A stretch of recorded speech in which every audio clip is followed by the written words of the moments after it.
Bailey, you're gonna laugh at me so much. Okay, it's song lyrics, right? Okay. Okay, and it's fucking Lenny Kravitz. Okay, I mean, like, it's built for me.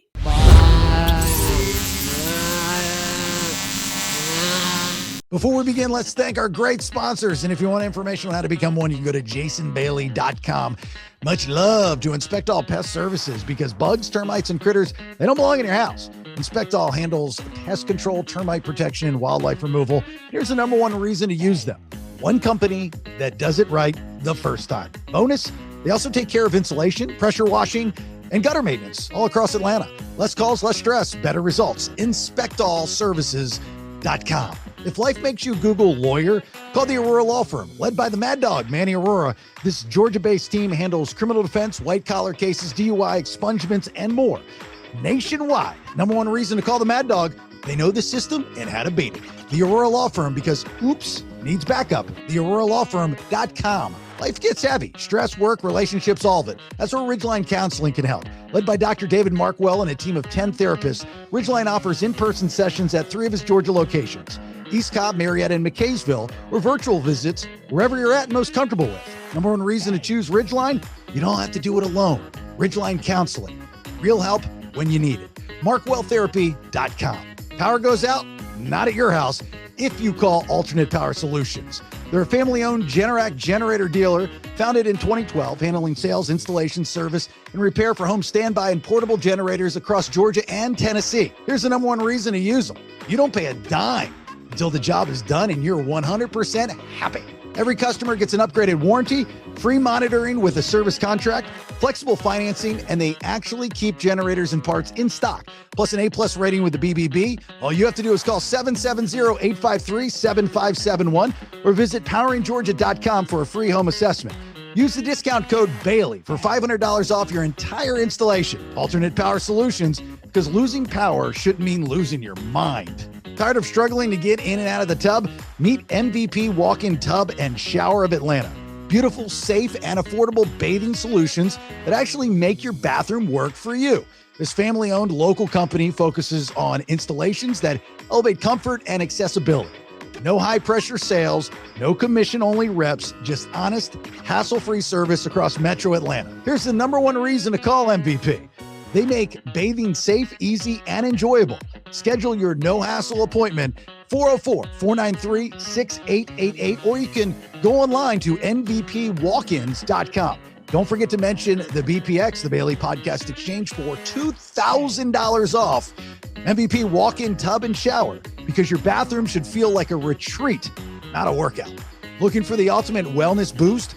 Meet Alive Ozone Therapy Spa, Central Florida's first and only ozone therapy spa.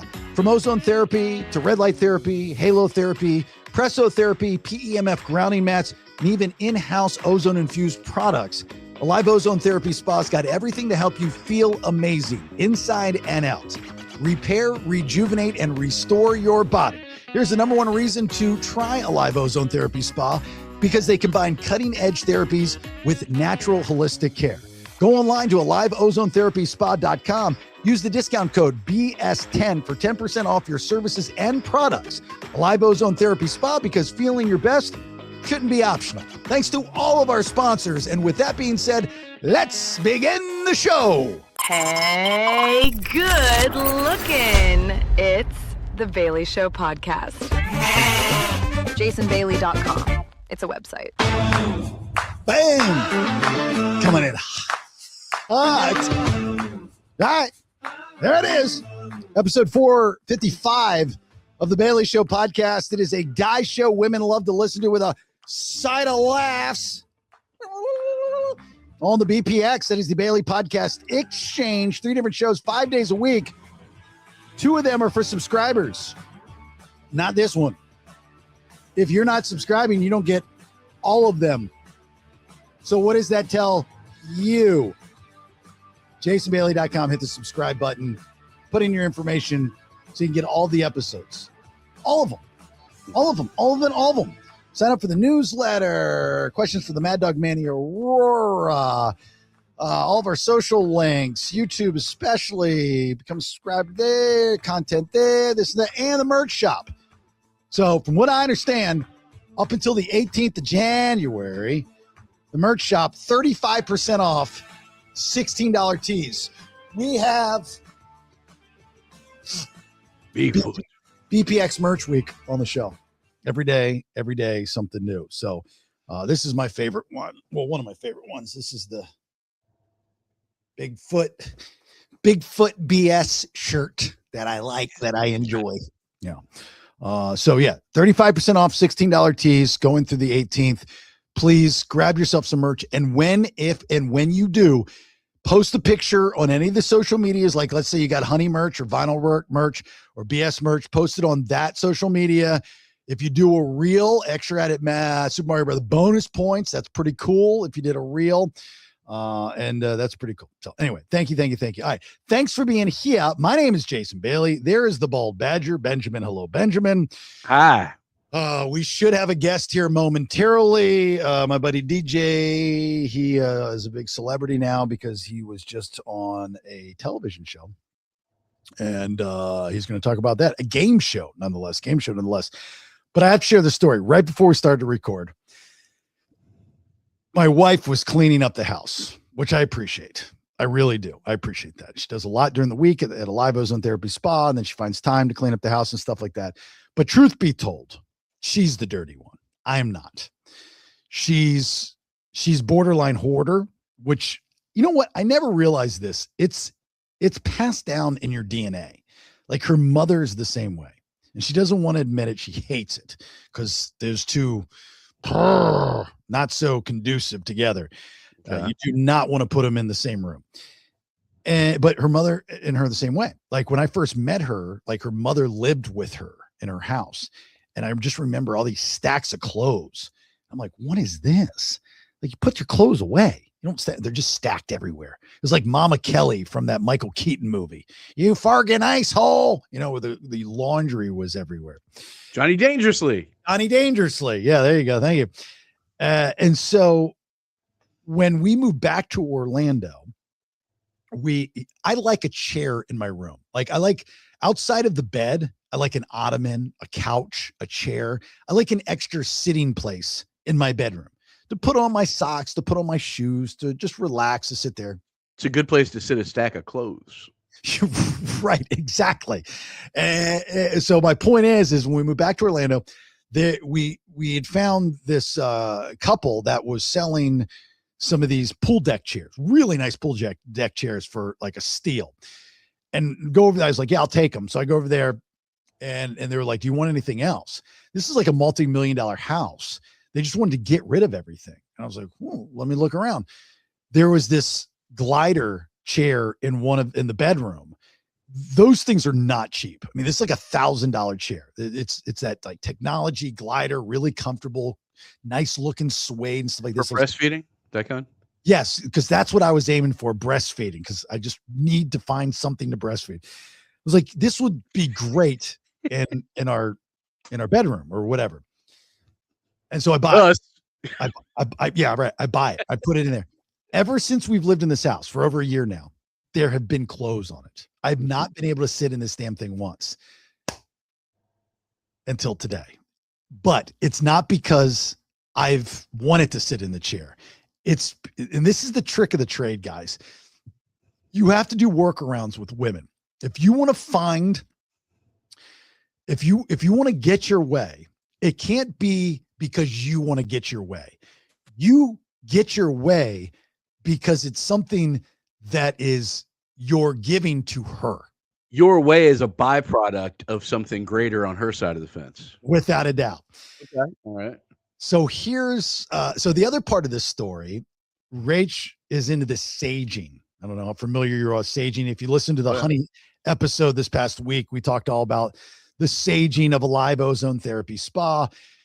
And truth be told, it's worked. Like, our first week in 2026, we had like 15 new patients. I mean, just crazy. So she brings the sage home and she's like, I'm saging the house. I'm saging your studio. You're going to get so many more listeners and subscribers and all this other stuff. I said, I can't wait. I'm along for the ride. No harm, no foul. I was curious because I wasn't familiar with saging. So I Google searched it. And again, listen to the Monday's Honey episode and we talk all about this. There's different types of sage that do different types of things. It's actually kind of pagan-esque. It's definitely not a Christian thing to do. You can date it back to like Native Americans. She's like hanging her hat on like Chinese medicine. I don't see anything that deals with Chinese people, but it's Mediterranean, Native American, that kind of pagan, very, that kind of stuff. But there's different types of sage, and sage is, you burn it. It's an incense, it's incense, it's just a burning thing. It's like a pack of grass that you light on fire, like a cigar that cleanses the room. Correct. Yeah. And, different sage for different things. Like white sage is common for purification and clearing negativity. Blue sage for attracting money, abundance, and prosperity. And then you get mixed bundles for different things. And so, but most people use white sage. Like white sage is the overall thing. To cleanse. That's what white sage is for. Right. To cleanse. And so as I'm doing my research on the saging, I find out that, there's kind of a way to do it. There's a system that you have to do. And one of the things that you do is to prepare your space. Part of preparing your space is to declutter the physical area and open the windows to allow smoke and stagnant energy to escape. So this is where the kid gets smart. If Rach wants the sage, see where this is going, and I find this information, that in order to sage properly, she needs to declutter the space, which means she needs to finally get her clothes after a year off my fucking chair in our bedroom, or the saging process won't work. So we get up this morning, windows are open, and I was wondering why the windows were open. We do that to, air out the house. I get it, but I was like, oh, that's right. She's saging today. So she's sneaky like that. And I went downstairs and the clothes were gone. And she's like, do you want to sit down now? Finally, you want to sit down? Like she's blaming it on me like I'm the bad guy. And I'm like, I don't know if I want to get used to it. I'm afraid that. Don't start what you can't finish. I'm afraid that I'm going to blink and there's going to be clothes there again. I don't want to get used to it.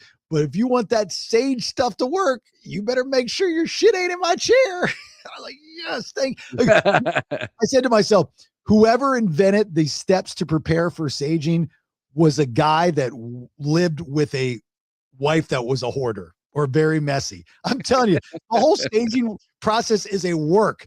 Bless your heart. Thank you, God. Whoever you are, Dr. Sage, I love you. You know what you just did? You made a new bed for your dogs. I would rather the dogs be there than the clothes. At least it gives me an option to sit down, to be honest with you. Yeah, I much would rather do that. But I think it's great. And she's irritated because I won. She's irritated because I didn't demand her do it. It's been a year. I maybe mentioned it a couple times. Hey, do you think I could get my chair back? But it was kind of jokingly because I know it's not going to happen. It's like, whatever, I've lost. But now she brings the sage to the table. And part of that process is the declutter. She's like, she was in the bedroom cleaning everything. Like her side, I won't even go to her side of the bed. Her side of the bed is towards the outside wall. And she's got shoes lined up. She's got shit piled up. It's just so much stuff. I can't even go over there because if it's dark, I'm stubbing my toe, stepping on bear traps. I don't know what's over there. And so I'm like, I can't kiss you in the morning before I leave. Not that I leave before her very, very often, but I was like, there's just too much stuff over there. It's ruining our love life. You're hoarding it. I'm not a hoarder. But dude, the sage. She's way smaller than you, so she takes up less space as she walks through. Okay. Yeah. A mess is a mess unless it's not a mess. And I promise you, at best, that's a mess. Sam, I am. She must confess. She must confess. That shit over there is a mess. There's no doubt about that. No more nor less. Yeah. It's pretty bad, but the sage thing's good. So anyway, the sage thing, I will say this though, I'll try anything. If it no harm, no foul, I'll try it. first week alive, dude, we crushed first week of 2026. Crushed. So I'm like, all right, sage the house. So I'm curious to see what happens after this week. You know, like I'm expecting possibly some good news this week.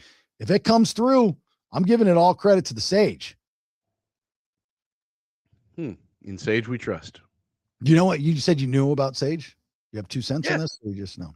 No, I mean, I've sage stuff. You know, we cleanse it. We have a very holistic-y family. So, like, my sister's got an apothecary, and you know, she's got all the oils and fancy schmancy stuff. And my mom has been into it for years. It's got kind of a pagan backbone, but there's more into it. It's not a Christian ritual, but it is a spiritual cleansing.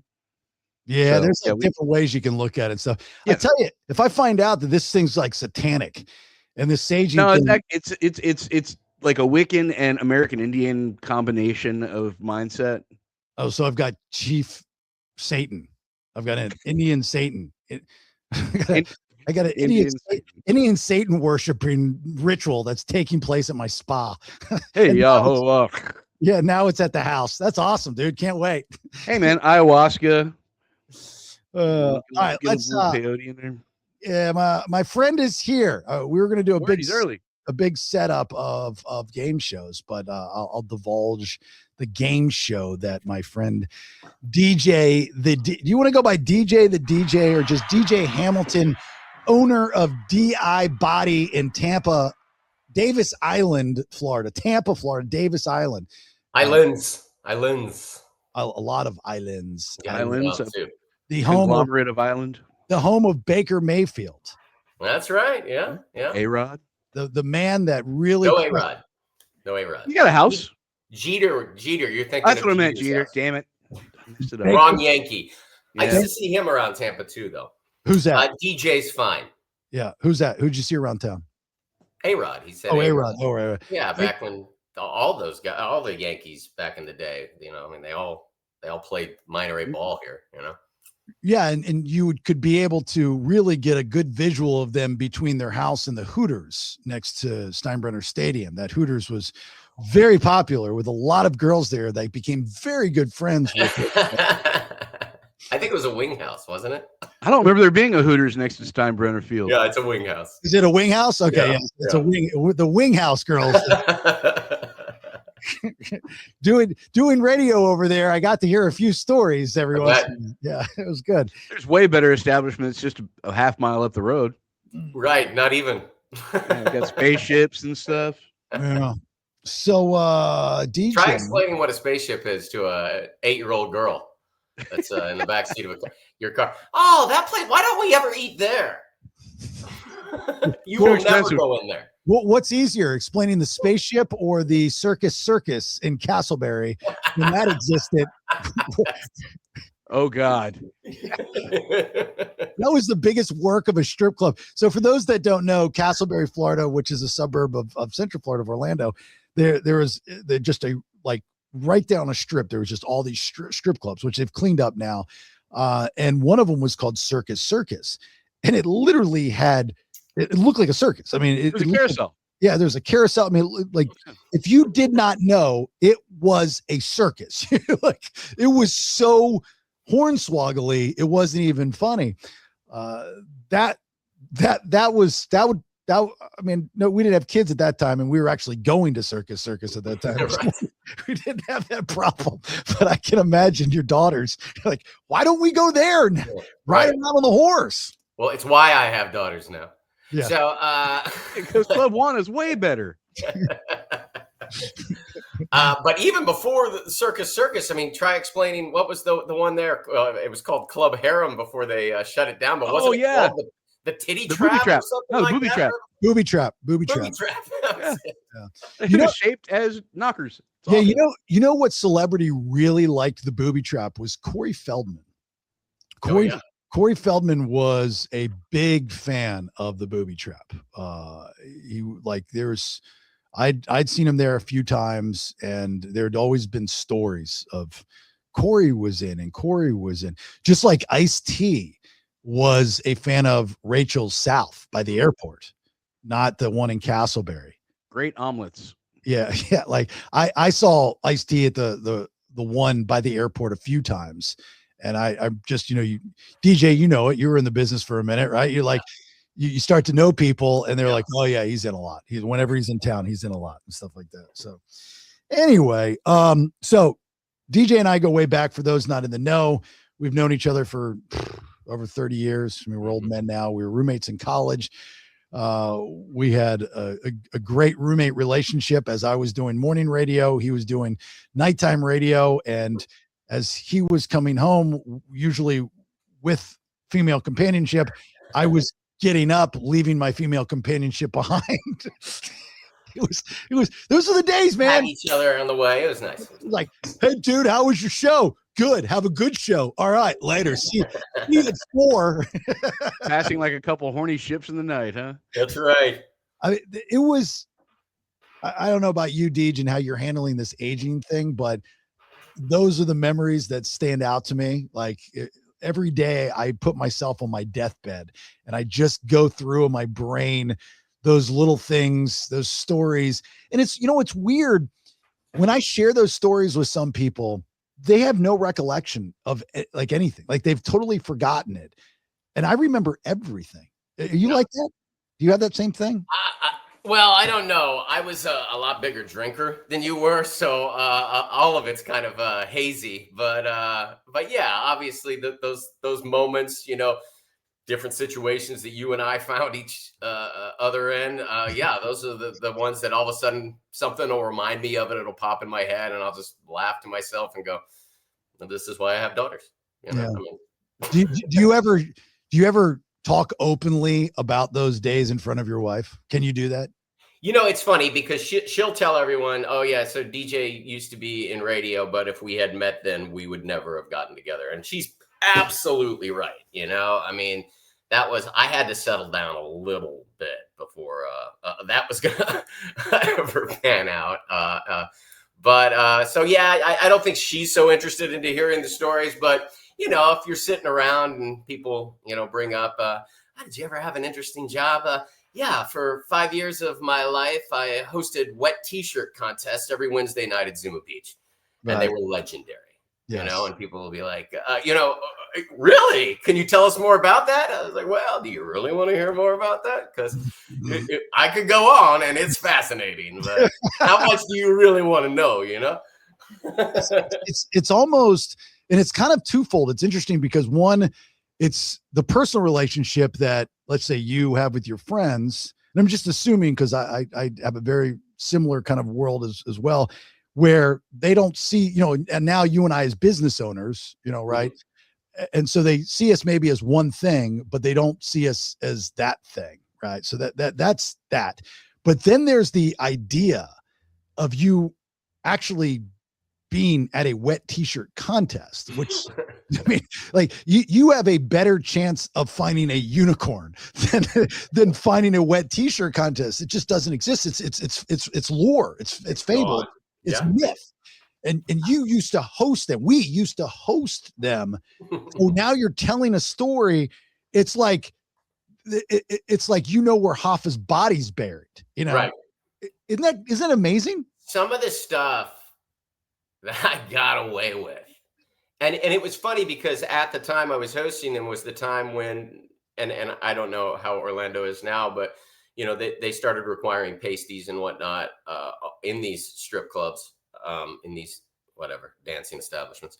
And the T-shirt contest kind of ticked up because those would get a little racier. And then I had heard that some of these clubs actually came after and said, hey, they're getting away with more stuff over here that we're allowed to do ourselves. Because I mean, the stuff that we got away with, it's not surprising to me as I'm older that it's not as frequent, not even frequent, not even really allowed anymore. I mean, my signature move I remember was, if I really wanted to get the crowd going, is we would dump the bucket and then I would motorboat and spray it up in the air. And oh man, that would light them on fire. They couldn't believe that. And I'm like, I mean, Hopefully the law of statutes has passed, but that might be borderline harassment now. However, I never made anybody get on stage. That's they were trying to win the money. Trust me. Yeah, it's so crazy to look back and see those things. Obviously, I'll talk about those experiences on these podcasts quite often. The Kate O'Brien's, which was an Irish bar downtown Orlando. Mud wrestling, you're going to talk about. Well, before that, the prelude to female mud wrestling was the Anything Goes party and the Best in Bed contest. And I will never forget this girl. So the way that Kate O'Brien's The Outside was set up, for those that don't know, it's just an open space. And then they had these kind of booths that were around that open space, at least on one side, and this makeshift stage and whatnot. And I remember there was a picnic table up there, and one of the owners was this Irish guy, Leonard. He was an older guy with a ponytail. And he, for some reason, wasn't up on stage with me. He was just standing behind me, behind the stage, like nobody could see him. And I was like, all right, Anything Goes contest. I'm giving away a whatever. And this girl comes up and she whispers in my ear before I even talked to her. She goes, "I've wanted you for a long time." I'm like, so cool, but I'm in, buckethead mode, and I'm this, cool, whatever guy and microphone man. And so she's like, "Just watch this." Anyway, when it's all said and done, this girl, a very beautiful girl, looked intelligent, was completely naked in front of a bar of maybe 1,000+ people, with her legs behind her head and a cucumber inserted, and asking me to spin her around on the picnic table. This is her auditioning for you? It scared me. And her brother was there cheering on in one of the booths. That's why I set up the booth thing. But the best part about this story was, I'll never forget, she goes, "Do you have produce?" I think she used the word produce, or like a cucumber produce. And when I said that, I remember looking out of the corner of my eye and seeing Leonard, that was standing on the ground as I'm elevated on the stage, but he's behind me, and he throws a cucumber up in the air. It was had one in his pocket. No, it was like on cue. It was the oddest thing, and I caught it, and I go, "Yeah!" I'll never forget that, dude. But you look back, like the stuff that I know I did. I'm not. I'm kind of a regretty type of guy when it comes to like that rock radio, that the strippers and stuff. I mean, it was fun and it's goofy in the stories now, but nobody gets the stories now. Like, you can't tell those stories without, you tell those stories to anyone, we look like horrible people. Horrible. No, they gotta be people our age that actually lived in that moment. I agree. I mean, I can't imagine having that conversation with anyone in their 20s. They would just look at you like you were, so before every wet t-shirt contest, I would walk into the back room at Zuma, and there would be 10 topless women there preparing their t-shirts. So they would already look sexy when they came out before we dumped ice cold water on them. You can't have that conversation now, because it's like that. But you could tell people, I guess, if Blockbuster Videos still existed, you could go rent a bunch of movies about spring break in the 80s. That was it. Yes. Yeah. That's a good way. Hard bodies. Right. Yeah. Hard bodies. That's a good way to look at it. Like, all those stories, like, leave it up to them. Like, all those stories that you would hear, they're true. And I lived them. Mm-hmm. If you got any questions, let me know. That's well done. I like that. Yeah. Gotta leave it up to chance a little bit. That's kind of good. Do you, outside of the business aspect of it, Deej, and then we'll get to, because I promoted you to come on because the tell of the game show that you're on, but we'll get to that here in a minute. But outside of the business, do you talk about your personal life? Because both you and I in the business allowed us to have probably a little bit busier personal life than maybe the average college student at the time, or somebody that just got out of college. Are you trying to say y'all were slutty? He more than me, but yeah. we were frat boys, and we were frat boys who were on the radio. So it was easy. It was pretty easy. Yeah. Fishing with dynamite. Yeah. I will say this, whether it's radio, whether it's a musician, there is no better plastic surgery on the planet than a microphone. And a microphone. You hold one of those and you get really good looking. It's funny, people, that are watching this episode right now, they're going, oh, you guys were that when you were younger? God almighty, how did that happen? Like, I got to find old pictures of you guys. We were good looking. Actually, we're still good looking fellas. I look in the mirror and I'm like, I haven't changed that much. That's what I say too. I say the same thing. I was like, what? Let me shave this and I'll look 38. I had like a full gray beard stubble. I'm like, oh no, this is video. I got to shave right before I come on. But brother, we earned it. Yes, exactly. We earned those stripes. So let's just say, for example, if I were to give an example of what I'm talking about, the stories that you might or might not share with your wife or your friends or family, the nice girl that I met at the gym that one time, beautiful blonde, you know what I'm talking about? Those types of stories. Are those open? I mean, I don't know that I would talk about that story specifically. I think we should. Talk about it right now. That's what I'm saying. I'm just don't. There's no such thing. No, whatever. Whatever you want to talk about, I'm down with. I don't care. I mean, that happened. The reason why I bring this up is because one of my favorite moments of us and you was when we lived. So we moved out of the fraternity house, we moved out of the fraternity house, and I'd found an apartment, and I don't even think I cleared it with DJ. And DJ comes to the apartment, it smells and it's horrible, and it's off. I think it's burned down now, but anyway, I can't imagine that place still stands.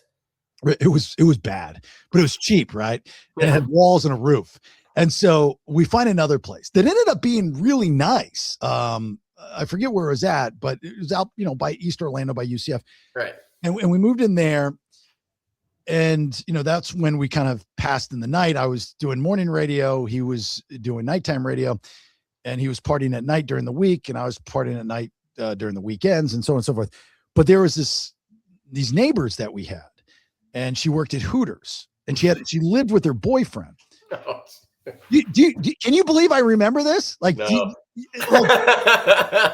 This is what I'm talking about. This was the good.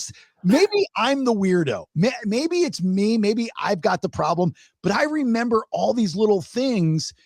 And so, anyway, she was very attractive. And who would not want to hang out with a girl in a Hooters outfit? She, as my wife walks in, saging my studio as I'm like, hey, Rach.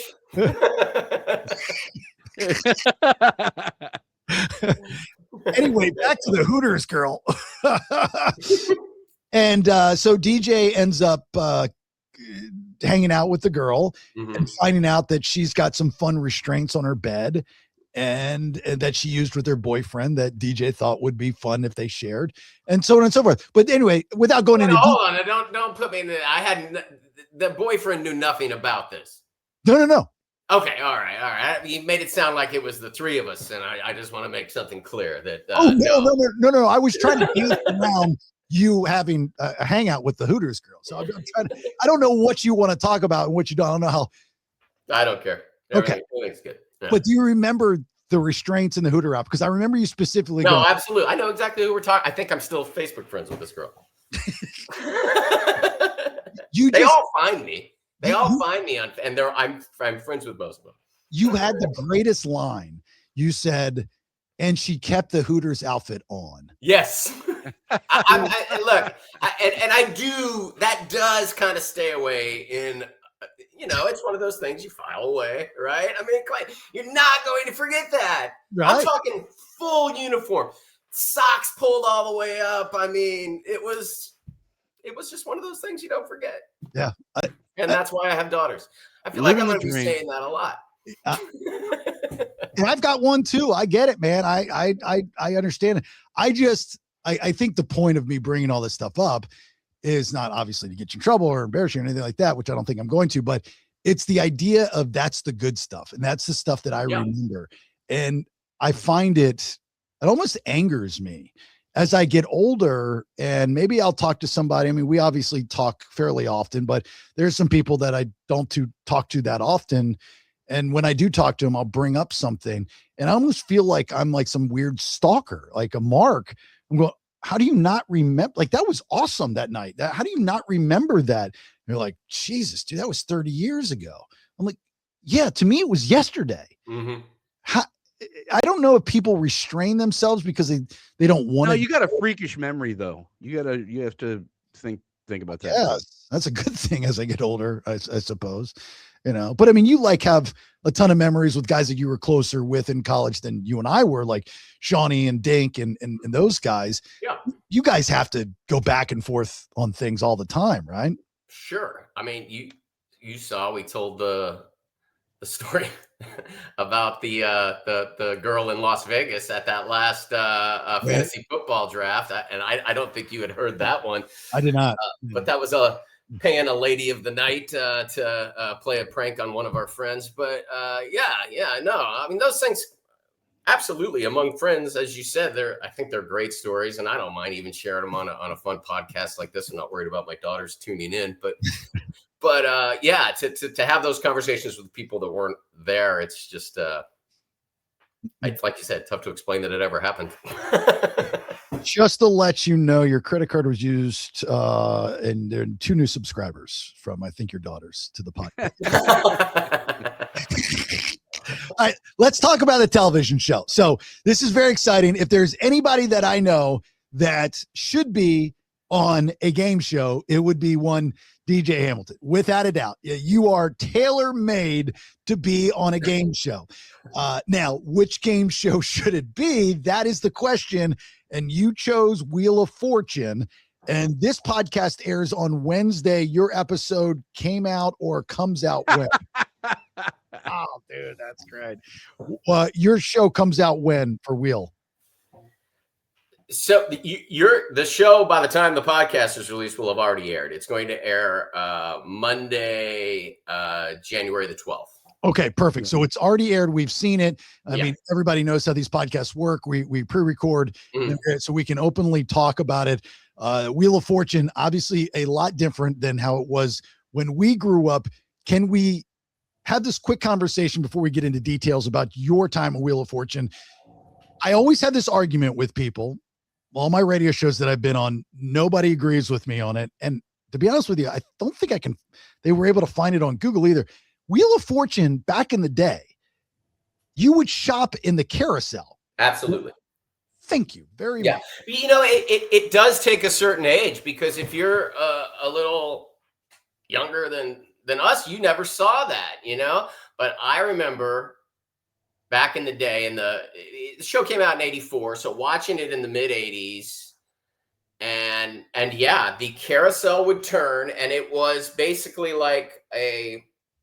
say it was set up like a living room, and the money that you just won on that puzzle, then you would say, okay, I'll take the couch, I'll take the coffee table, I'll take the matching lugging Samsonite set that's sitting next to that, and then Pat would go, oh, you got $50 left over. And you'll go, all right, I'll take the lamp that's shaped like a dog, right? I mean, and then that was it. Those were your prizes. And that's what you took home. They would, when they would say, all right, well, you get to shop in the living room, so it was a carousel, like shit, cutting a pie, because in those days, any of that. Yeah. In those days, they only had 3 boards and then the final board. So there were 3 games and then the final board. Like now they have like 10 different boards. So it was 3 boards. So they got a bunch of speed rounds too now. Yeah. Never had that. Like back in the day, there was no buzzers or anything like that. As Bailey said, it was 3 puzzles. Yeah. And then but that's where you learned, even as a kid, how expensive things in California were, because you're like, Jesus, that lamp is $500. Oh my God. So everybody would always have, like DJ was saying, like $50, $70. And then Pat Sajak would say, well, you know what? We're going to put that on a gift card for you. Put that in a gift certificate. Yeah, gift certificate. Yeah, gift cards didn't exist. It was a gift certificate. The gift certificate. So times have changed. Start from the beginning. Why did you decide to do it? And then how did you get on the show? So starting from the beginning, about 2 years ago, a friend of mine sent me via, I believe, Instagram, a tryout link to the game show Press Your Luck. Now, when I was a kid, yes, I watched Wheel of Fortune, but I've always been Mr. Game Show. I love game shows. Press Your Luck, the Whammies, Peter Tamarkin, that was the end all be all as far as shows. And one had the little devil thing. Yes, exactly. Yes. Yeah. Okay. Yeah. No whammies. Stop. Yeah. Right. And I like that one too, because I could also show off my trivia knowledge, which I feel is pretty vast. So I said, okay, I'll try out for that one. Well, I got on 2 years ago. I got on Press Your Luck. I'm like, great. When do you need me? And they said, we need you the first week of June last summer. And I had already planned a family vacation to Washington, D.C. I had the White House booked. I had the tour of the Capitol booked. I had everything booked. And I go, I can't do that week. Give me another week. They go, that's the week. Oh my God. So this past summer, I cleared my entire summer and I reapplied for Press Your Luck. And so I didn't do anything with my family all summer because I said, we got to keep it open in case they call me to go on the game show. And they never called me again. I go, how do I get on a show 1 year and then the next year they're not going to offer it to me? But whatever. So at that point, I had just turned 50 and I said, I'm getting on a game show. So I applied for all of them. You know, like my father was on Hollywood Squares when I was in the womb in 1974. That's awesome. And so I thought, oh, I'm a shoo-in for Hollywood Squares. So I sent my stuff there, the Pyramid Show, all of them, and Wheel of Fortune. Wheel got back to me first, and I had to do a series of Zoom interviews with them. The first one is just to make sure that you don't have the personality of a potato, because that one lasted all of minute and a half. And the guy goes, okay, we're moving you to the next level. You know, I can see that interview being like the interview with Vince Vaughn and Owen Wilson in The Internship. And it's like, what? Take two guys in a blender. And then I don't know if you've seen that movie. I can read. It's been a while. Oh my God. They're doing the interview for Google in the public library and they have no concept of a webcam. And they're, it's like, hey, can you hear me? I'm assuming it went better than that though. Yes. So I passed that one. And then I went into another one where they want to test your puzzle ability, and so you're just they've got puzzles up and they have a couple of letters and you're just kind of giving it your best. They're not adding letters. You just tell them what you think it is. And I did awful. I mean, like I was like, oh, I blew it. I maybe got, if say there were 12 of them, I maybe got 3. Oof. I did bad. And I thought, well, that's it. And then at the end, she's like, okay. And then they let me know that they put me in the contestant pool. And this is what I remember most about this. They go, if a producer chooses you, we will call you. Don't call us. We will call you. And if you don't hear from us in a year, reapply. And I thought, well, that's the kiss of death. They basically just told me, nah, you're not wheel material. Call you. Yeah, I'll hold my breath until you call. And so then I was like, well, there goes another summer. And in October, I look at my phone and it says Burbank, California. Oh, Burbank out there. Every game show, Burbank, California. I said, oh, okay, I'll take this. And it was them. And they're like, and I think I had them on my kind of spam gathering email, the one you don't check all that often. And they're like, hey, we've been emailing you. And I'm like, oh, you have? And they're like, yeah. Are you still interested? And I'm like, yeah, I'm interested. Can you be in LA in 3 weeks? And that's they pay for your flight? No, you're on your own. Wheel of Fortune to me is probably big enough that they're like, nah, we ain't got to pay for people to come out. We don't got to put them up. If people want to be on this show, they're going to come out. They're going to make it out here. Wow. So they don't give you a hotel or anything? No, I mean, they gave me a suggestion of a hotel and said I could use their rate. But to be honest, I happen to be a member of that hotel, and I got a better rate than Sony. Wow, that's crazy. I would think, I'm assuming probably all game shows do the same thing. You know, talk shows probably they'll put you up and they'll fly you out, but maybe they don't even do that. Who knows? It's just the way of the world, cutting costs. That's I think from watching just the true documentary series on all those talk shows, if you're talking like Jerry and Maury, I'm pretty sure they pay to get those people out there. Well, either that or those people wouldn't show. You know what I mean? Yeah, they did. Yeah. But I know for a fact. Oh yeah, were you on it? Which one? I was not. I had some friends from high school that were on Jerry Springer. Oh yeah, geniuses. Yeah, they worked the whole thing. It was killer. That's what I heard. A lot of it was set up. Yeah. Well, so I knew Jerry. He was my first relationship in radio, and his publicist was my first business radio friend. And I've known her for decades, you know, and I talked to her just a couple of months ago, actually. And so the people, cause I knew somebody that was on there during the work days, you know, that like they would go on and it was the setup and stuff like that. But prior to that, the people that thought that they were working the system, they knew that they were working the system. Right. Oh, certainly. It was like two sides playing each other, and the Springer camp just wanted a good show. Right. As long if you're doing the whole thing, it's a game, that's fine. As long as you give me good television, that's all they care about. Because right? I'd asked Jerry that one time.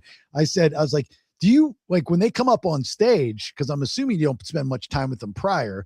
When they come up on stage and you feel that they're working you, how do you handle it? And he goes, look, I've got a show to do. As long as the crowd is entertained, and it's coming across as real, I have to take their word for it. I don't know if it's real or not. You know, I'm just taking their word for it. And I was like, that's the way to do it. It's all entertainment, brother. It's all entertainment. Keep them entertained. All right, it's like so a t-shirt contest, right? Not back to that. Yeah. So you get the gig. They say, all right, you're going to be on wheel. Get out here. You get the deal at the hotel. You get an airfare out to LA, and then is there a schedule? You got to be out there for a couple days or what? No. So my wife did not want to go for the fear that she does not like being on TV or doesn't want any of that.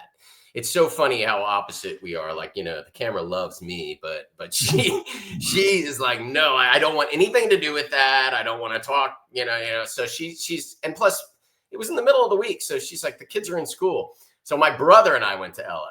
Oh, okay. That's good. You know my brother. So we had a good time. But we were in Los Angeles for 36 hours because he had to be back. My taping was on a Thursday. And he had to be back Friday. So we literally flew into Los Angeles Wednesday afternoon, and we took the red eye back after recording the show. Wow. The red eye is good, though, from the West Coast. I love it. I some people, but I can sleep on a plane. Yeah. Well, and to Tampa, you get the tailwind, so it'll 3.5 hours. Oh, well, yeah, I don't know. I'm sleeping. I just done it I feel the touchdown and I'm up. You know, I hate flying, but you know, it was a necessity when we were moving back and forth to California, and we would take the dogs and fly one each time and whatnot. And then I would fly back and surprise them, you know, like when Ariel was having prom. And I remember I took a red eye after my show. This is from Sacramento. There was a Delta flight from Sacramento to Atlanta to Sacramento. And again, I hate flying. This was lit, and I don't drug myself or drink on a flight because in case I have to regulate, you know, there's terrorists or bad guys or crazy people, right? And I got to snap their necks and take them out. So this flight, I was like, well, nobody's going to be terrorists. Bad people don't target red eyes, right? You're not going to get much attention. So I forget what I took Dramamine nighttime and had a couple drinks and whatnot. I fell asleep before we took off. And I woke up as soon as we landed in Atlanta, and it was raining too. So I'm assuming it was kind of bumpy. I didn't feel a thing. It was great. It was the best flight ever. And I got to the house at like 5:30 in the morning, surprised the family. And then I had a couple days and I was great. I felt like a true traveler, a traveling Max. That's who I felt like. It was great. So you went in, you land in LA, you do Wheel of Fortune. And that lasts for how long? The show. So we landed Wednesday. My brother and I went to Sunset Strip, had some dinner. We went to the Comedy Store. Bobby Lee kissed me twice. I felt like that might have been good luck leading into the I bought tickets to the Comedy Store, and I'm thinking, well, I want to be close. These ones say stage. I'll buy those. Well, we were on the stage, so close. Pretty close. It was pretty close. So, and I do. If anyone goes to Los Angeles, I do recommend the Comedy Store. Man, it's such a good time. I always hit it every time I go. But I didn't know that stage meant stage. Yeah, but get a table. Just a heads up. But I had a call time of 6:30 a.m. at the Sony lot. I knew I wasn't going to sleep a lot that night anyway. You know, you're excited. You know, I don't want to sleep through an alarm, and I don't drink anymore. So it's not about the fact that I knew I was going to party too hard. I just, my mind wouldn't stop, So I'm really up at 5 a.m. anyway, after not really sleeping. And you're there from 6:30 until your show records. You're there with 21 other people. 3 of them are alternates. I assume they bring those in, and those people are all local. And I assume they bring them in because if you show up and they're like, we can't put this person on TV, then they can really quick replace you, you know?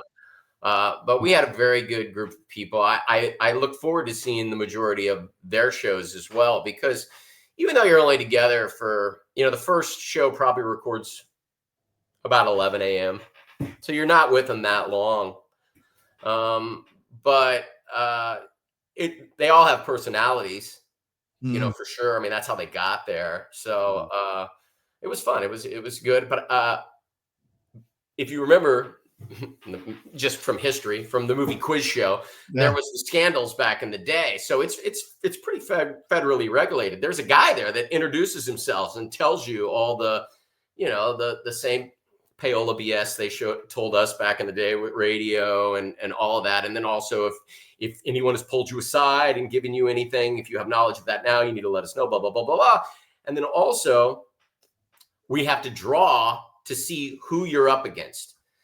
You see, for Wheel, if I would have always assumed that they're like, okay, we want this guy. He's got a little more of a personality with a reserved person, and that's who we want to put up there as the panel. Because of these rules, you're not allowed to decide who plays who. You're drawing numbers out of a hat, right? And my name is the first name out of the hat. So my show was recorded first. Which in hindsight, I wish I was second, so I at least could have seen somebody play the game before me. But don't get me wrong, they take you in there. There's a little practice. You have an idea what you're doing. You're not going up there blind. Right. Okay? I've already spun the wheel probably 10 times before the game's ever started. So it's not like I'm like, oh, that's what. Because if not, then everybody on every Wheel of Fortune episode would go, oh, this is heavier than I thought, right? I mean, that would be every Wheel of Fortune episode because it is heavier than you think. How did that feel? And what, like, just to touch the wheel? So we were actually on the Jeopardy stage is where that's the cue. That's where you wait, okay? Because Jeopardy's not being filmed at the same time. And it's across it's the next sound stage over from Wheel. So you kind of sit there and we're all talking about it. And I tell everybody in the room, I said, that wheel is going to be smaller than you think. It's going to be heavier when you spin it, but it's going to be smaller. And everybody like, no, it's huge. I'm telling you, that wheel was it like 6 feet or something? I don't know that I'd say 6. And I am so bad with lengths and measurements because, as you'll find out in the show, Ryan asks me how, and I don't know if they kept it in or not, but he asked me how big the boat is my daughter sails, and I said 10 feet. And I know I'm gonna get so much shit from sailors because her boat's like the size of a bathtub. I mean, it's probably 5 feet long. But I'm not a guy that I can't look at anything 100 feet, 20 feet. I don't know. It's all the same to me, right? So I can't say feet, but I'm telling you, it was smaller than you think. Was it about the size of your daughter's boat? So when you get introduced, and again, this episode of Wheel of Fortune has already aired, so we're kind of talking about, I haven't really seen it. I recorded it. I haven't seen it, so okay. I'm curious to see it myself, to see my reactions on certain things. Like you said, this isn't airing until Wednesday, bro. I was one click away from $1 million. The $1 million space. Really? So that's I'm looking forward to seeing my reaction as it clicked by the $1 million and hit the bankrupt. I mean, it's can you say, did you solve any of the puzzles? Oh yeah, you can say it now because again. Yeah, no, it's all at this point it would have already aired. I got 4 puzzles right. Nice. Out of how many? Let's see. Again, it's kind of a blur. I would imagine there was probably 8. Wow, good for you, man. That's awesome. Bro, I start out on fire, dude. I nailed the first one, the buzzing one, and I'm like, okay, all right.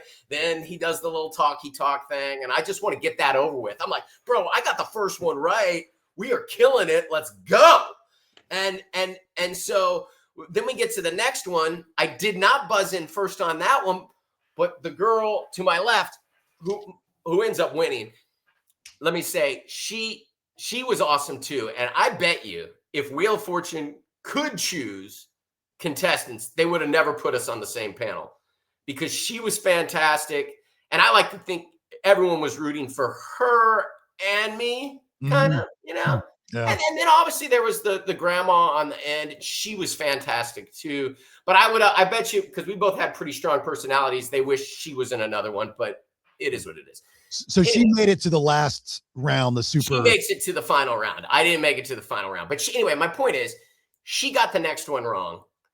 And then I buzzed in and was able to steal that one. So now I've got 2 in a row, dude.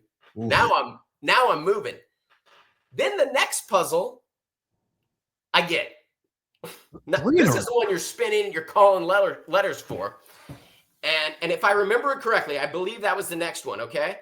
So I missed it. And Bailey, you're going to laugh at me so much. Okay. It's song lyrics, right? Okay. Okay.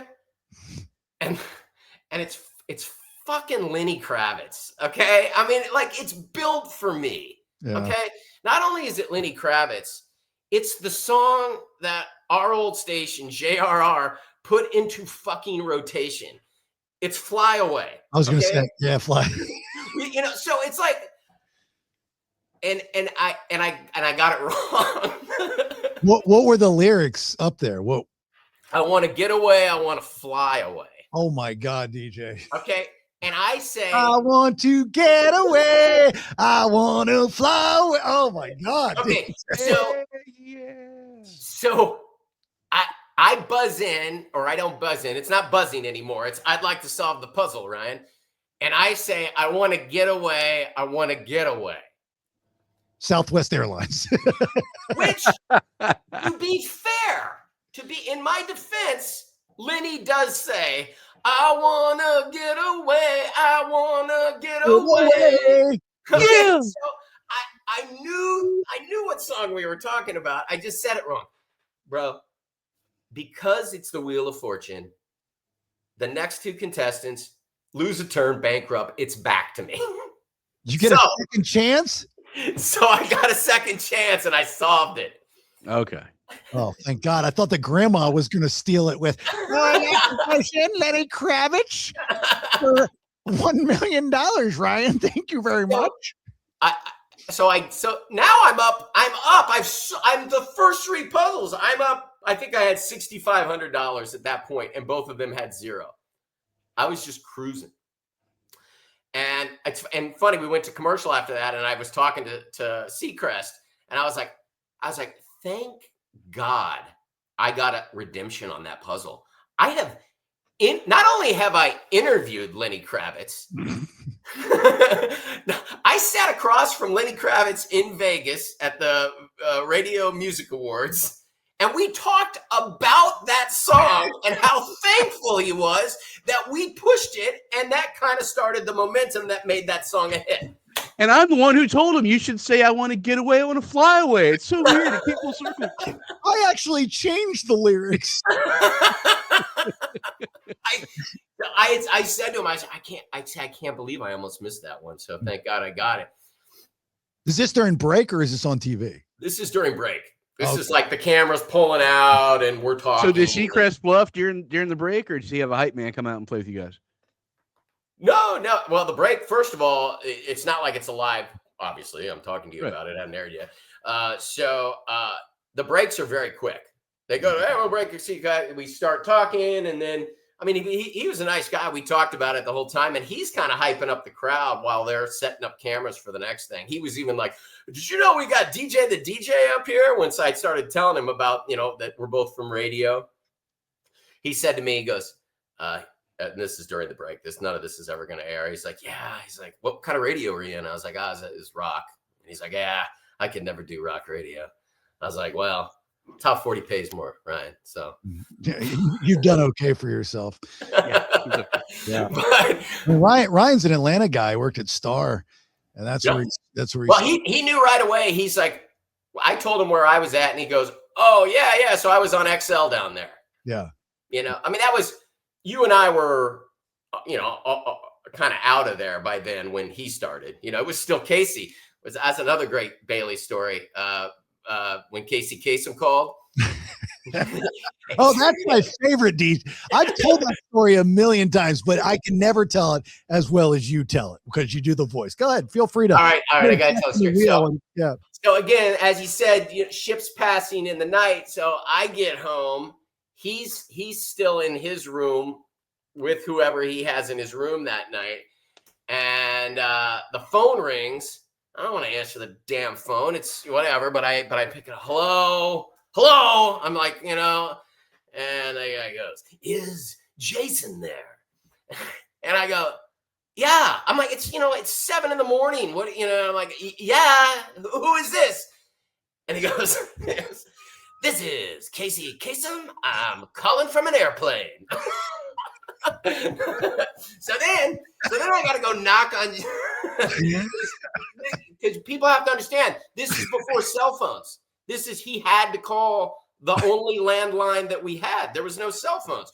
So then I have to take the cordless phone over to Bailey's door, and I'm knocking on the door, and he's like, what? He's probably trying to get a little morning action before he heads to work. And I'm like, you got a phone call. He's like, who is it? I'm like, it's Casey Kasem. He's calling from an airplane.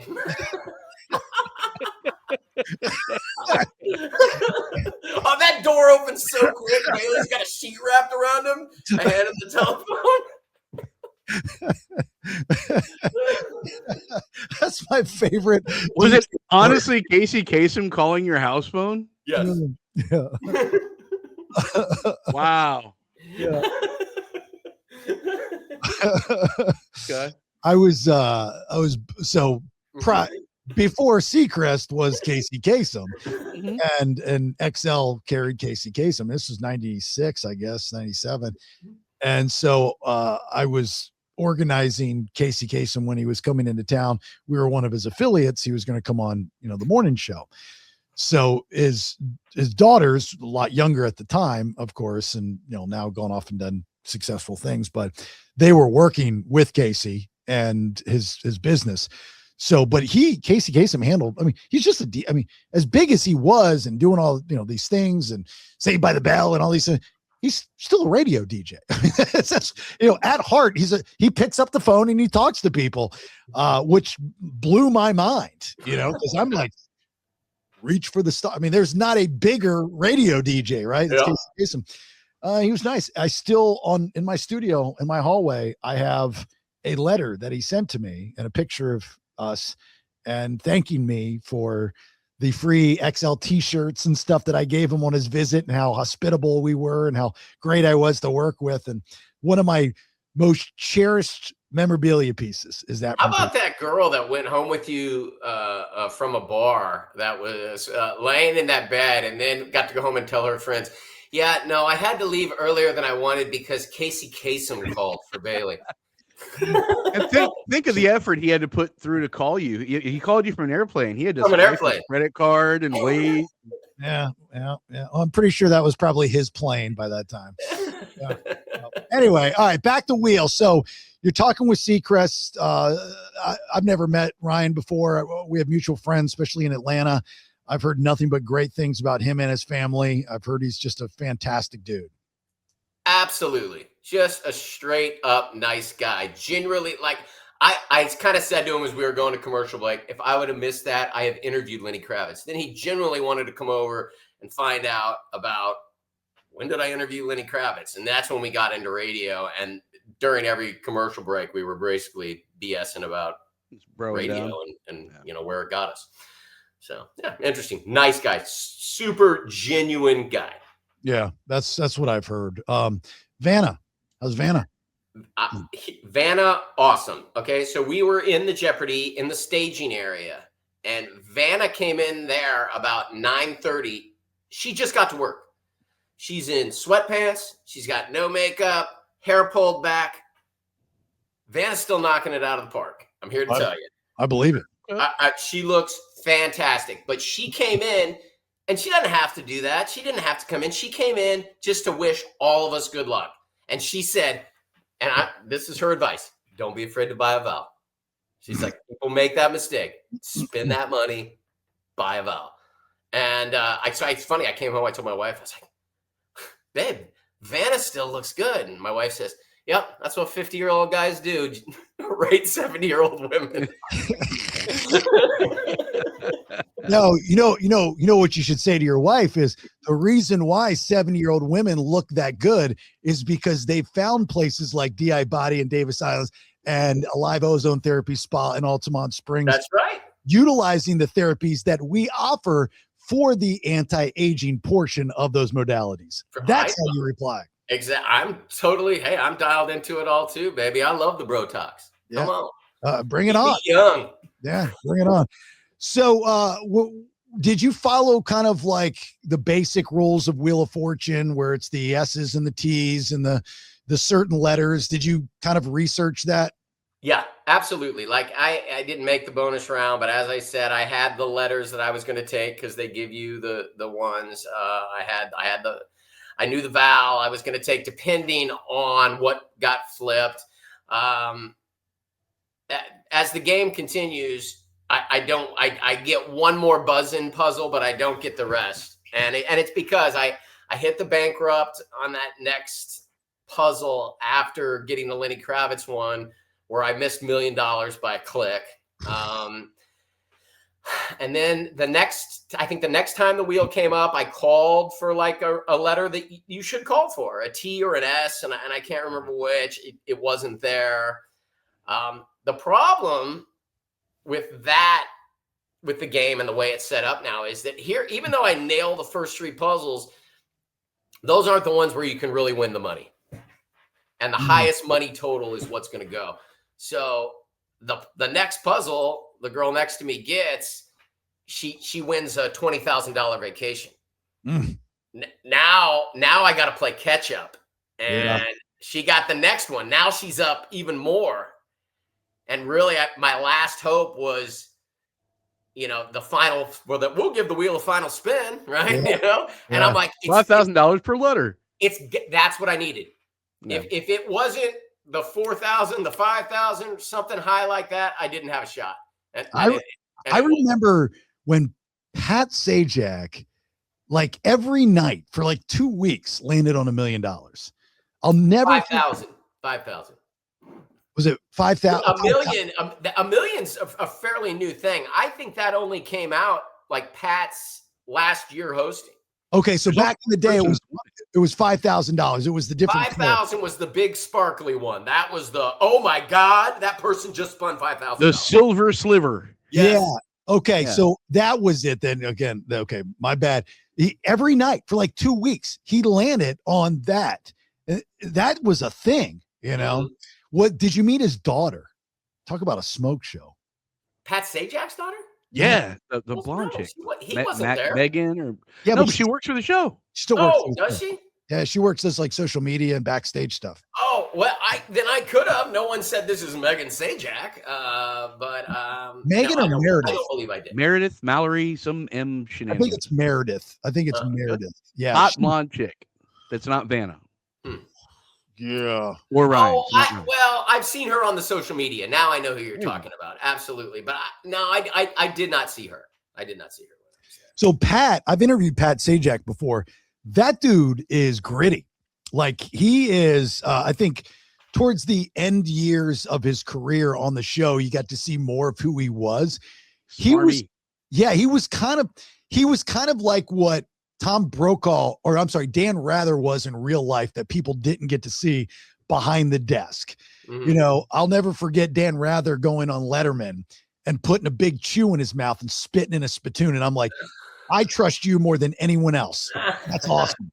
You know, and Sajak is gritty. Like he's like, you look at these. Well, he you know, look, he got a sweet deal hosting Wheel of Fortune, but I mean, remember he had his talk show that he also tried to do.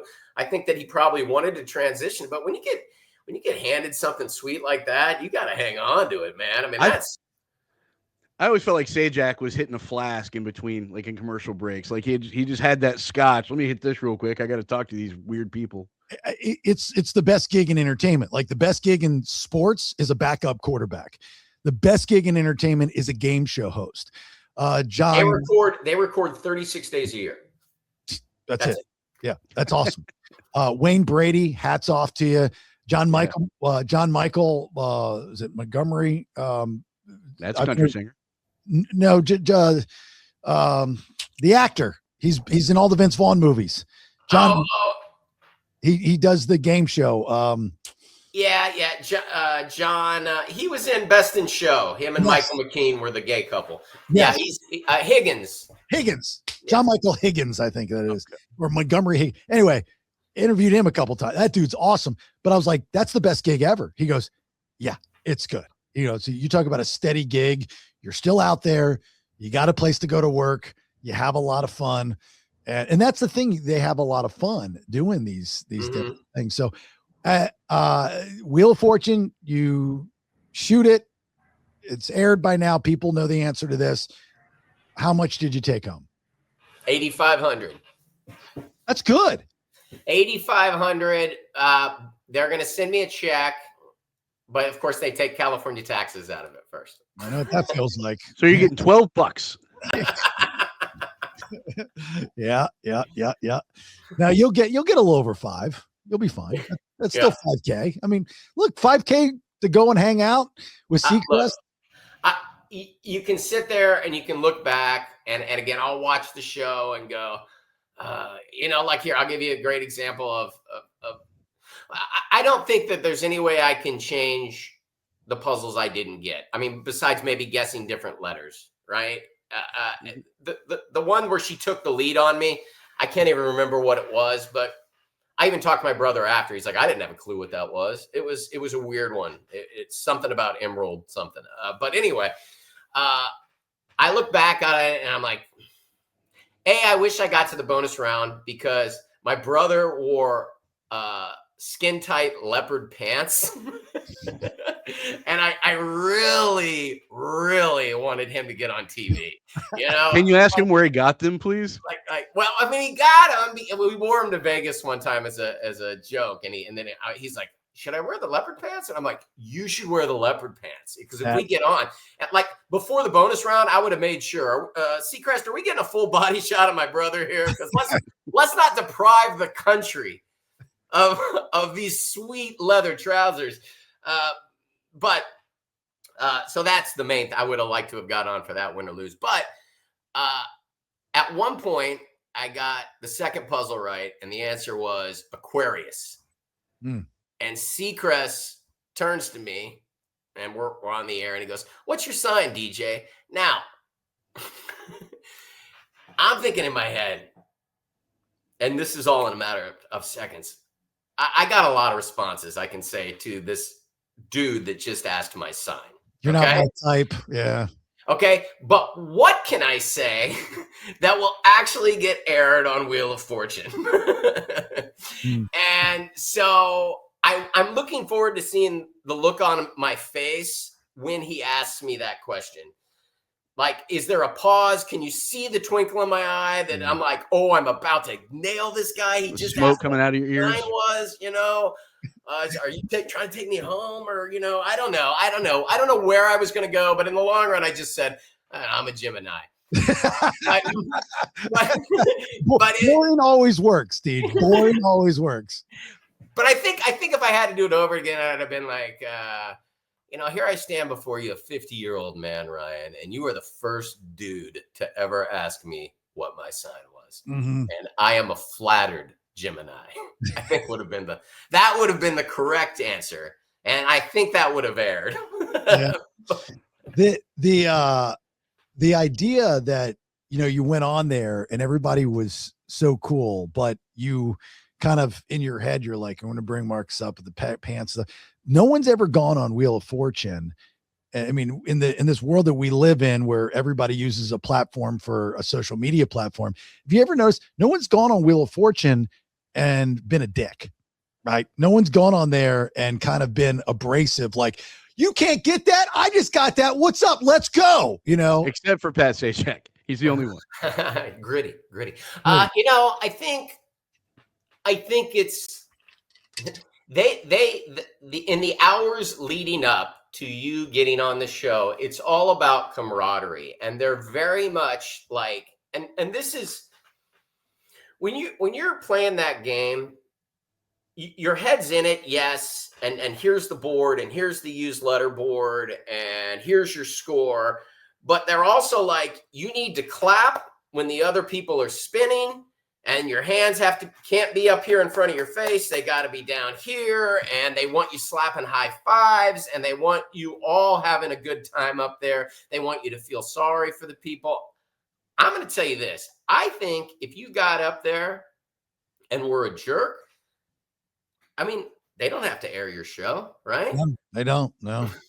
But and especially if you go up there and you're actually doing good, you want them to like you because you want to get paid, right? Yeah. I mean, look, I had to sign away afterwards that I wouldn't let anybody know what happened on the show. My wife doesn't know. I've told her a dollar amount. I told her I didn't go to the bonus round, but I mean, there are people on Davis Islands here that actually have a pool going that they're betting what I have and haven't won, because I have not spilled the beans to anyone. You guys are the first people I've actually talked to. Right? I loved the video that you posted. Loved it. I thought, you know what? And honestly, we also do the Davis Island update thing, which I know you've seen, where me and my buddy talk about what's going on here, which is just a weekend update ripoff, but it's fun. We have fun doing it. It's good. I like it too. So we wanted to post a fun video, and then Wheel of Fortune said, if you post a video, we'll share it. And I thought, well, they're going to share this video. They've got to. It's a hysterical video. It's funny. I found my buddy that has the Lamborghini. People are convinced I won that Lamborghini on Wheel of Fortune, and they're going to be disappointed when they watch the show tomorrow and I don't win a Lamborghini, But I think I messed up in that I came out of the gate and said, when they asked about Vanna, I said, she's a smoke show, still knocking it out of the park. I think Vanna is an institution, and I want to make this very clear if they hear this. I was not disrespecting Vanna at all. No. I love Vanna White. Vanna White has been a part of my life since the mid-'80s. She is everything. I was just basically saying that she's obviously still keeping it together, and I'm impressed. And the fact that she came in and wished us all luck before, I thought was really cool. But me calling her a smoke show probably cost me from them sharing that video. I mean, we're Gen Xers. It's just language, no disrespect. This day and age, You can't say she would probably dig it. Oh, I'm sure. That's what I said. Why can't you ask her? I bet she'd be like, "Oh yeah. Damn So right, it was smoke show. So you've inspired me, and I've always wanted to do a game show as well. Mm-hmm. I've always wanted to go on Big Brother. I auditioned years ago, was very close. Then I tried to kind of go through different channels. Like I became friends with Boogie, and then he knew Allison Grodner, who was the executive producer, and this and this and that. And then The Wall came out with Chris Hardwick, and I became a big fan of The Wall. So I auditioned for that. The problem, going back to something that you said, with all the rules ever since the quiz show from back in the day and how regulated these game shows are. If you do radio and you have these people on your show and you develop a relationship with them, you can't be on the show. No, I couldn't know anybody. That was yeah. And that is asked a lot, do you have any relationship with anyone? And I didn't, so I could honestly say that.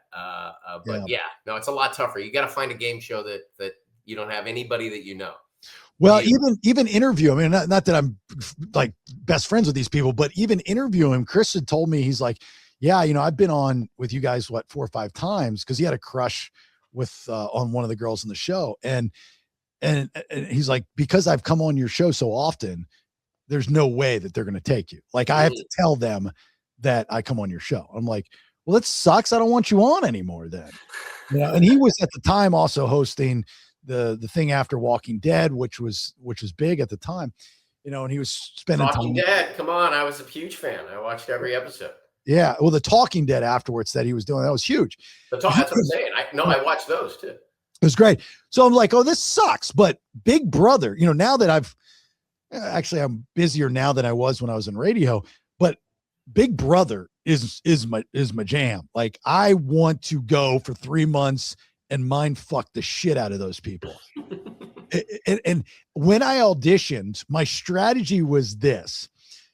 And I think I auditioned when I was still in Orlando. I mean, this was a while ago because nobody on the show had done this. I mean, I haven't watched it in years, but up to that, at that time, I was in every season. I was going to be the dirty dipper, knowing that it would disgust people if I left my dip cups everywhere in the house, left it in the toilet without flushing it, those types of things. Mm-hmm. That's awful. I would be that guy because it would drive people insane. Right. Mm-hmm. I was be in the confessional being like, Jason, he will not clean up his dip spit cups. They are everywhere. And it's so disgusting. I thought that was a brilliant angle because you were trying to find something no one's ever done before. I thought that was a brilliant angle. They didn't pick me up, but when I talked to Boogie about it, because Boogie, so I don't know if you know who Boogie is, but Boogie's like one of the biggest characters to ever be on Big Brother, and he's won like twice. I've honestly never seen the show. Oh, okay. So our fraternity brother Hill, DJ Retro, Jeff Retro. Yeah. I met Boogie through Jeff. Okay. Jeff was staying at a house that he owned. He was renting a room or something from Boogie, and I was out in Vegas, and I went to the Venetian and ended up playing cards with Boogie, and then just kind of becoming an acquaintance with him. And then I was like, well, maybe he can help me get on. And then he told Allison Grodner, who was the executive producer. I had Allison on my radio show. I was trying to get I was like, I'm putting it all together. Dip spit, the dirty dipper. That's the thing. That's that's what you want to be on, Big Brother. That's your show. Because I had to sign a afterwards too. I'm not allowed to be on a game show or a reality show for 2 years. 2 years. That's a long non-compete. Jesus. That's what I had to sign away. Yeah. Because there's people that make a living out of this, especially extras, actors. Yeah. Well, the reality, you always see the same people on the reality shows, every single time. Yeah. Are you going to go in 2 years and try something again? I had a blast doing it. I loved it so much. Yeah. I need some rest of my luck is calling. Yeah. No whammies. I'd love to go on that, Hollywood Squares, any of that. I would do that again. Bailey, me and you will team up on the Amazing Race. My buddy won that. Justin in Philly, radio guy. Oh yeah.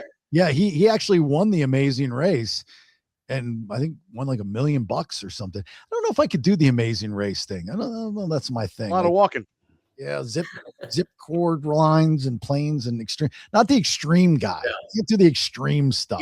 So you're saying your speed's more sitting in a house, leaving dip cups around. I'm more cerebral. Yeah, cerebral. Witty. I can solve a puzzle or two. Don't get me wrong. I can throw a price out there, mind you, but hang gliding, jumping out of airplanes, not my thing. Be the dirty dipper on The Price is Right. Leave your stick cup at the thing for the next guy. Come on down. Got it. Yeah, before I give Ryan, let me get a tea, please. All right, let's so that's awesome. So I'm so happy. I'm so happy you walked away with cash too, because look, and that's the thing. My wife's gonna be disappointed because I ended up on Colette Travel Week and I didn't win a goddamn trip. And we love traveling, the whole family. And so that was a little disappointing that I here I am on the trip week and I'm just coming home with cash. But look, I could have came home with, you don't come home with nothing. If you have less than $1,000, they give you $1,000. Oh, that's good. Well, your airfare costs, I'm sure you paid for your brother. Yeah. So, you're in for $1,000. I would have broke even. If it was just 1,000. And let's not forget, you're down. How much do we pay? $210 for fantasy football. So you didn't make anything this year. I win 2 leagues. So the other one, I won a little bit, but I lose that all on the Hard Rock app anyway. Yeah, me too. I'm bleeding right now. Totally bleed. My 8-leg parlays are not paying off. In fact, the Bills just kicked off. Come on, Buffalo! All right, look, let's wrap this up. Quickly wrap it up. Ben, you got anything before we get out? Yeah, if you don't take the time to do it right, you will make the time to do it twice. Such profound knowledge right there. That is absolutely amazing. JasonBailey.com merch shop, 35% off, $16 tees to the 18th. Like, share, follow all social media, sign up for the newsletter, and look, have yourself a great, safe rest of your day. If you're going to be doing some drinking, I understand. I get it. If you've had too much, please don't get behind the wheel of a car. I've lost way too many friends like that. Ensure the shit don't be posting stuff on social media in today's climate, or you will lose a lot of friends like that. We'll talk soon. Hey, good looking. It's the Bailey Show podcast. JasonBailey.com. It's a website. Okay, this episode's over. Goodbye.